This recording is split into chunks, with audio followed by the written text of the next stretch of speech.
ಹಿಂದಿನ ಹೇಳಿದ್ರೆ ಇವತ್ತಿನ ಹೇಳ್ತೇನೆ, ಅದ್ರಾಗೆ ನಿರ್ಣಯ ಮತ್ತೆ. ಯಾಕಂತಂದ್ರೆ ಪಕ್ಷ ನಾವು ಬೇರೆ ಇದ್ರೂ ಕೆಲವೊಬ್ಬರ ತತ್ವ ಸಿದ್ಧಾಂತ, ಕೆಲವೊಬ್ಬರು ರಾಜಕೀಯ ನಡವಳಿಕೆಯನ್ನು ನೋಡ್ಕೊಂತ ಬರ್ತಿರ್ತೀವಿ.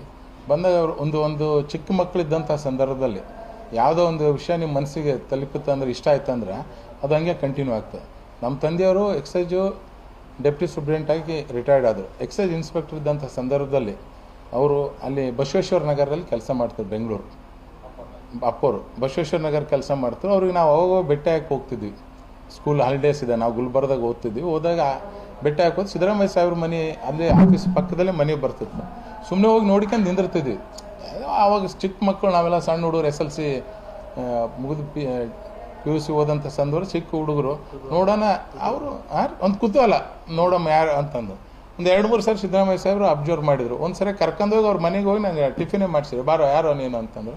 ಸರ್ ಹಿಂಗೆ ನಾನು ಶಮ್ಮನಗೌಡ, ಮೀಸಿಗೌಡ ಮಗ ನೀನು ಅಂತಂದು. ನಮ್ಮ ಅಪ್ಪ ಸ್ವಲ್ಪ ಮೀಸಿ ಫೇಮಸ್ ಇದ್ರು. ಅವಾಗಿಂದ ಒಂದು ಮನಸ್ಸಿನಾಗ ಒಂದು ಪ್ರೀತಿ, ಅಂದರೆ ರಾಜಕೀಯ ನಾವು ಬರ್ತೀವಿ ಅಂತ ಕನಸು ಕಂಡಿದ್ದಲ್ಲ. ಅವಾಗಿಂದ ಅವ್ರ ಅನ್ನ ಒಂದು ಚಿಕ್ಕ ಮಕ್ಕಳನ್ನ ಕರೆಸಿ ಟಿಫಿನ್ ಮಾಡಿಸ್ತಾರಲ್ಲಪ್ಪ ಅಂತಂದು ಭಾಳ ಪರಿಣಾಮ ಬೀರಿತ್ತು ಅವ್ರದ್ದು. ಅವಂಗಾಗಿ ಅವ್ರ ಮೇಲೆ ನಾವು ಅಷ್ಟೊಂದು ಪ್ರೀತಿ ತೋರಿಸ್ತೀವಿ. ನಿನ್ನೆ ನಿಜಕ್ಕೂ ಮನಸ್ಸಿಗೆ ಭಾಳ ಬೇಜಾರಾಯಿತು ಮೊನ್ನೆ. ಯಾಕೆಂದರೆ ಇವತ್ತು 134-136 ಸ್ಥಾನ ಏನಾದ್ರು ಕಾಂಗ್ರೆಸ್ ಬರಬೇಕಾದ್ರೆ ಅದು ಕಾರಣೀಭೂತರು ಸಿದ್ದರಾಮಯ್ಯ ಸಾಹೇಬರು. ಸಿದ್ದರಾಮಯ್ಯ ಸಾಹೇಬ್ರು ಬಿಟ್ಟು ಎಲೆಕ್ಷನ್ಗೆ ಇವ್ರು ಹೋಲಿ. ಈಗ ಮುಂದಿನ 2028ರಲ್ಲಿ ಗೊತ್ತಾಗ್ತದೆ. ಅವ್ರ ಹೆಸರು ಮೇಲೆ ಇವರು ಅಧಿಕಾರಕ್ಕೆ ಬಂದು ಅವ್ರನ್ನ ಒಂದು ಗೌರವಯುತವಾಗಿ ವಿದಾಯ ಕೊಡ್ಬೋದಾಗಿತ್ತಲ್ಲಪ್ಪ, ಪೂರ್ಣ ಪ್ರಮಾಣದಲ್ಲಿ ಮಾಡಿ ಮುಂದಿನ ನೀವು ಇರಲಿ ಮಾಡಲಿ. ಮುಂದೆ ಅವ್ರಿಗೆ ಕಣ್ಣೀರಾಕ್ಷಿ ಕೊಟ್ರಲ್ಲ, ಅದು ನಿಜಕ್ಕೂ ಮನಸ್ಸಿಗೆ ಒಂಥರ ಬೇಜಾರು, ನೋವು ಆಯಿತು. ಅದರ ಪರಿಣಾಮ ಏನಂದ್ರೆ ಸಿದ್ದರಾಮಯ್ಯ ಸಾಹೇಬ್ರಿಗೆ ಏನು ಕಣ್ಣೀರಾಕ್ಷಿ ಇವರು ರಾಜೀನಾಮೆಯನ್ನು ಕೊಡಿಸಿದ್ರು, ಅದು ಪರಿಣಾಮ ಅನುಭವಿಸ್ತಾರೆ. ಯಾಕಂತಂದ್ರೆ ಒಂದು ಯುಗ ಪುರುಷರು ಅಂತಂದ್ರೆ ತಪ್ಪಾಗಲ್ಲ.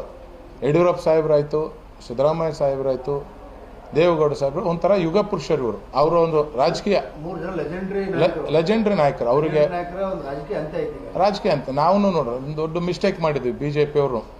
ಯಡಿಯೂರಪ್ಪ ಸಾಹೇಬ್ರಿಗೂ ನಾವು ಅವತ್ತು ಮಧ್ಯ ಇದರಲ್ಲಿ ರಾಜೀನಾಮೆ ಕೊಡಿಸಿ ಅದರ ಅನುಭವನ ನಾವು ಈಗ ಅನುಭವಿಸಕತ್ತೀವಿ. ಎಲ್ಲ ವಿರೋಧ ಪಕ್ಷದಲ್ಲಿ ಕುಂತು ಅನುಭವಿಸಕತ್ತಿದ್ವಿ.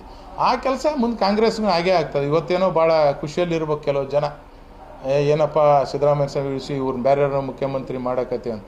ಬಟ್ ಆ ಸಿದ್ದರಾಮಯ್ಯ ಸಾಹೇಬರು ಅಂತಂದ್ರೆ ಅದು ಚಾಪೆ ಬೇರೆ, ಅವ್ರ ಹೆಸರೇ ಬೇರೆ. ಅವರು ಐಂದ ವರ್ಗಕ್ಕೆ ಒಂದು ಮೇರು ನಾಯಕರು. ಮತ್ತು ಇನ್ನು ನಾವು ಹಿಂತಿರುಗಿ ನೋಡಿದಾಗ ಇನ್ನೂ 10-20 ವರ್ಷ ಮುಖ್ಯಮಂತ್ರಿ ಆಗಂತ ಫಿಟ್ ಕ್ಯಾಂಡಿಡೇಟು ಐಂದದಲ್ಲಿ ಕಾಣ್ತಿಲ್ಲ. ಆ ಪರಿಸ್ಥಿತಿ ಅಂಥವ್ರಲ್ಲಿ ಈಗ ಅವ್ರ ಹೆಸರು ಮೇಲೆ ನೀವು 136 ಗೆದ್ದು ಅವರು ಒಂದು ಮುಖ್ಯಮಂತ್ರಿ ಮಾಡುತ್ತೆ ಅಂತೇಳಿ ಕಾಂಗ್ರೆಸ್ ಅನೌನ್ಸ್ ಮಾಡಿ ಗೆದ್ದು ಇವತ್ತು ಅವ್ರನ್ನೂ ಹಿಂಗೆ ಮಧ್ಯದಲ್ಲೇ ಇಳಿಸ್ಬಾರ್ದಾಗಿತ್ತು. ಈಗ ಕರೆಸಿ ಏಕಾಏಕ ಇದರಲ್ಲಿ ಕರೆಸಿ, ಡೆಲ್ಲಿಯಲ್ಲಿ ಕರೆಸಿ 7 ತಾಸು ಮೀಟಿಂಗ್ ಮಾಡಿ ಅವ್ರು ನೋಡ್ರು ಒಳ್ಳೆ ಮನುಷ್ಯ ಪಾಪ.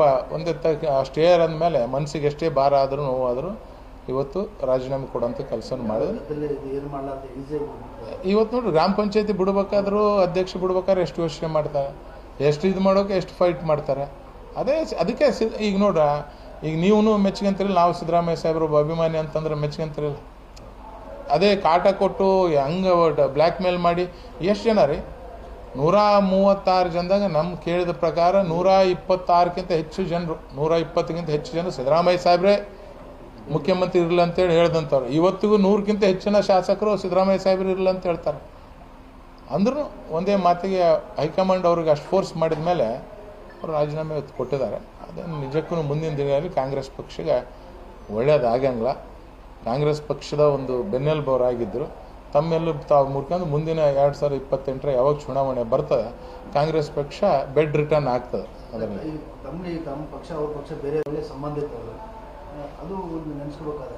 ನೋಡ್ರಿ ಅವ್ರಿಗೆ ಭಾಳ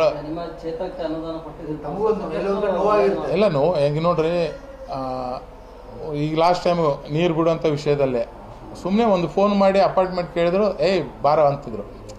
ಫೋನ್ ಹಚ್ಚಿ ಕೇಳಿದ್ರೆ ಪ್ರೀತಿಯಿಂದ ಅಲ್ಲ ಭಾಳ ಅವರು ಪ್ರೀತಿಯಿಂದ ರಾಜುಗೌಡ ಬಾರೋ ಅಂತಂದು ಹೆಗಲ ಮೇಲೆ ಕೈ ಹಾಕ್ಯಂದು, ಈಗ ಯಡಿಯೂರಪ್ಪ ಸಾಹೇಬ್ರು ಮೊಮ್ಮಗನ ಮದುವೆಯಲ್ಲಿನೂ ನೋಡಿ ಹೆಗಲ ಮೇಲೆ ಕೈ ಹಾಕ್ಯಂದು ಬಾರೋ ಅಂತಂದು ಕರ್ಕೊಂಡು ಹೋಗ್ತಿದ್ರು. ಮತ್ತು ಅವ್ರ ಪಕ್ಷದವರಿಗೆ ಒಂದೊಂದು ದಿನ 2-2 ದಿನ ಅಪಾಯಿಂಟ್ಮೆಂಟ್ ಕೊಡ್ಲಂತ ಕೆಲವೊಂದು ಸಂದರ್ಭದಲ್ಲಿ ಅವ್ರ ಪಕ್ಷ ಶಾಸಕರಿಗೆ ಕೊಟ್ಟಿದ್ದಿಲ್ಲ. ನಾನು ತಕ್ಷಣ ಫೋನ್ ಮಾಡಿದೆ, ಬಂದ್ಬಿಡೋ ಅಂದು. ಸರ್ ಹಿಂಗೆ ಲೀಡರ್ಸ್ಗಳು ಕರ್ಕೊಂಬರೋದು, ಬಾರೋ ಅಂತಂದು ಕರ್ಕೊಂಡು ಎಲ್ಲ ಲೀಡರ್ಸ್ಗಳು ಭೇಟಿ ಆದ್ವಿ. ಅಂದ್ರೆ ಎಲ್ಲರೇ ಕಂಡಾಗ ನನಗೆ ಅಷ್ಟೇ ಪ್ರೀತಿ, ಕೈ ಹಿಡಿದು ಮಾತಾಡಿಸಿ ಭಾಳ ಪ್ರೀತಿಯಿಂದ ಒಂದು ರಾಜು ಹೆಂಗಿದೆ ಅಂತಂದರು. ಬೇರೆಯವರು ಸರ್ ನೀವು ರಾಜುಗೌಡನ ನೀವು ಕಾಂಗ್ರೆಸ್ ಕರ್ಕೊಂಬಿಡ್ರಲ್ಲ ನಿಮ್ಮ ಇಷ್ಟ ಆತ್ಮೀಯತೆ ಅನ್ನಲ್ಲ ಅಂತಂದಾಗ ವಿಧಾನಸೌಧದಲ್ಲಿ ಅವ್ರು ಉತ್ತರ ಕೊಟ್ಟರು. ರಾಜುಗೌಡನು ಒಬ್ಬ BJPಯಲ್ಲಿ ಒಬ್ಬ ಸೀನಿಯರ್ ಲೀಡ್ರಪ್ಪ. ಈಗ ರಾಜುಗೌಡ್ರಿಗೆ ಹಂಗೆ ಮಾತಾಡಬೇಡ್ರಿ, ಅವನು ತನ್ನ ಶಕ್ತಿ ಮೇಲೆ ಬೆಳೆಯಕತ್ತಾನ, ಇರಲಿ ನಮ್ಮ ಹುಡುಗನಾದ್ರೂ BJPಯಲ್ಲಿ ಇರಲಿ, ಒಳ್ಳೆಯ ಯುವಕ ಅಂತೇಳಿ ನಮಗೂ ಬೆನ್ನು ತಟ್ಟ ಕೆಲಸವನ್ನು ಪಾಪ ಅವ್ರು ಮಾಡಿದ್ದಾರೆ. ಸರ್ ನನಗೆ ವೈಯಕ್ತಿಕವಾಗಿ ನೋವಾಗಿದೆ. ಯಾಕೆಂತಂದರೆ ಅವರೊಬ್ಬರು ಕಷ್ಟಪಟ್ಟು ಇಷ್ಟೆಲ್ಲ ಪಕ್ಷವನ್ನು ಕಟ್ಟಂಥ ಕೆಲಸವನ್ನು ಮಾಡಿದರು. ಪಕ್ಷವನ್ನು ನೋಡ್ರಿ, ಕೈಗೆ ಬಂದ ಮಗ ರಾಕೇಶ್ ಅವರು ಒಂದು ಅಕಾಲಿಕ ಸಾವಿನಿಂದ ಯಾರೂ ಹೊರಗೆ ಬರೋಕ್ಕೆ ಯಾರ ತಂದೆನೂ ಹೊರಗೆ ಬರೋಸ ಅಷ್ಟಿದ್ರೂ ಕಷ್ಟಪಟ್ಟು ಅವರು BJPಯನ್ನು ನಾವು ಅಧಿಕಾರದಿದ್ದನ್ನು ನಮ್ಮ ಕೆಳಗಿಳಿಸಿ ಕಾಂಗ್ರೆಸ್ಗೆ ಅಧಿಕಾರ ತರೋಕ್ಕೆ ಭಾಳಷ್ಟು ಪರಿಶ್ರಮ ಪಟ್ಟಂಥ ನಾಯಕರು. ಅಂಥವ್ರೆಲ್ಲರೂ ಒಂದು ಸರಿ ಏನು ಅನ್ನಿಸ್ತದೆ, ಒಂದು ಏಜ್ ಆದಮೇಲೆ ಒಂದು ಇದಾದಮೇಲೆ ಅವೆಲ್ಲವೂ ಕೆಲವರು ಮರಿತಾರಲ್ಲಪ್ಪ ಅನ್ನೋದು ಒಂಥರ ಮನಸ್ಸಿಗೆ ಬೇಜಾರು. ಅವ್ರು ಏನು ಪರಿಶ್ರಮ ಪಟ್ಟಿದ್ರು ಪಕ್ಷ ಅಧಿಕಾರ ತರೋಕೆ, ಅಂಥವೆಲ್ಲವೂ ಮರಿತಾರಲ್ಲಪ್ಪ ಅಂತ ಒಂದು ಬೇಜಾರನೂ ಇದೆ. ಏನು ಮುಂದಿನ ಜೀವನದವರು ಸಿದ್ದರಾಮಯ್ಯ ಸಾಹೇಬ್ರಿಗೆ ಒಳ್ಳೆಯದಾಗಲಿ, ಅವ್ರ ಮಾರ್ಗದರ್ಶನ ರಾಜ್ಯಕ್ಕೆ ಸಿಗಲಿ ಅಂತ ಬರ್ತೀನಿ.